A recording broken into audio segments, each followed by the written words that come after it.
ধরুন করিমের একটি নির্দিষ্ট পরিমাণ জমি আছে, জমির পরিমাণ 1 একর। এখন সে জমি বৃদ্ধি করতে পারবে না, উৎপাদনের অন্যান্য উপকরণকেও বৃদ্ধি করতে পারবে না, সে ক্রমাগত শুধু শ্রমিক বাড়াবে। এখন আমরা যদি একটু খেয়াল করি যে এই 1 একর জমিতে সে যদি একজন শ্রমিক নিয়োগ করে তাহলে তার মোট উৎপাদন হয় 8 একক বা 8 মণ ধান। সে যদি এই 1 একর জমিতেই 2জন শ্রমিক নিয়োগ করে তার উৎপাদন বেড়ে হয় মোট উৎপাদন 14 একক।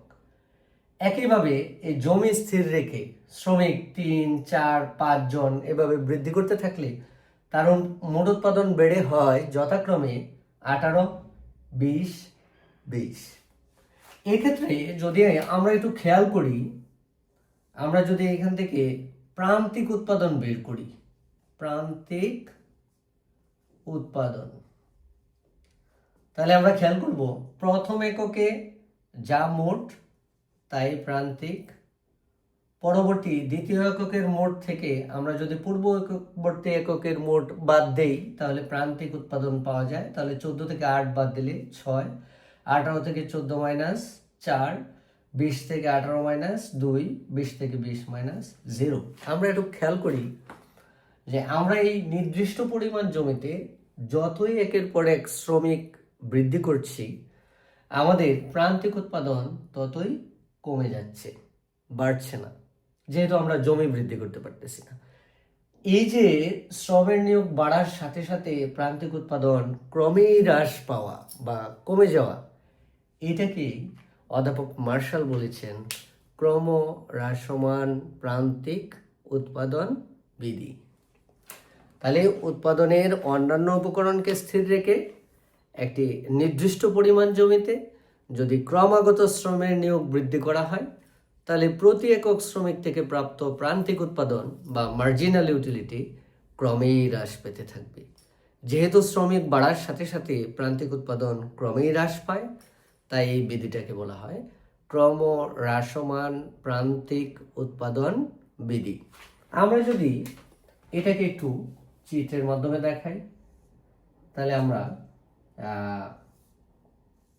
খেয়াল করি, এদিকে আমরা নিচ্ছি হচ্ছে প্রান্তিক উৎপাদন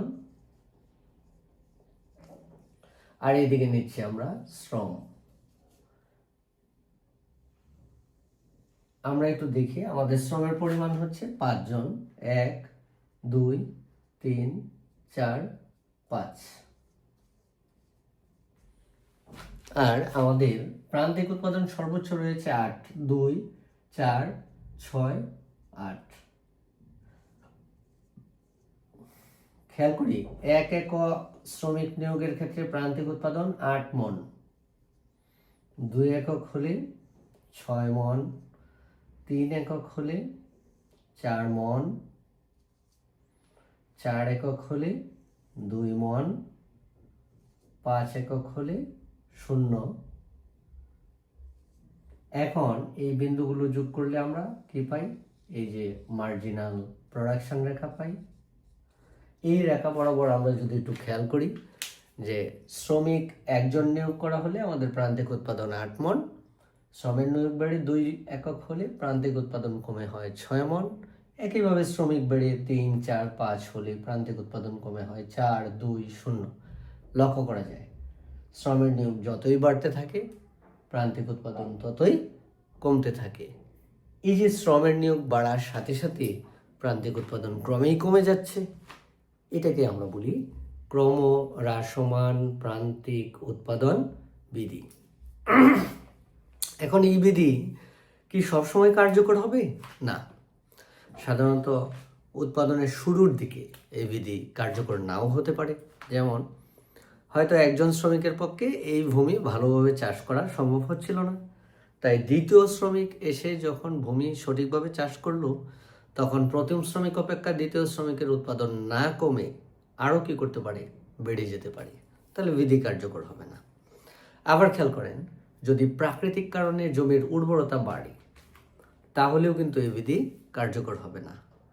আবার হচ্ছে যদি উৎপাদন পদ্ধতির পরিবর্তন করা হয়, যেমন প্রথম জন এসে সনাতন পদ্ধতিতে উৎপাদন করলো, দ্বিতীয় জন এসে আধুনিক পদ্ধতিতে উৎপাদন করলো, তাহলেও কিন্তু প্রথম জন অপেক্ষা দ্বিতীয় জনের উৎপাদন না কমে আরও বেড়ে যাবে, তাহলে কিন্তু বিধি কার্যকর হবে না।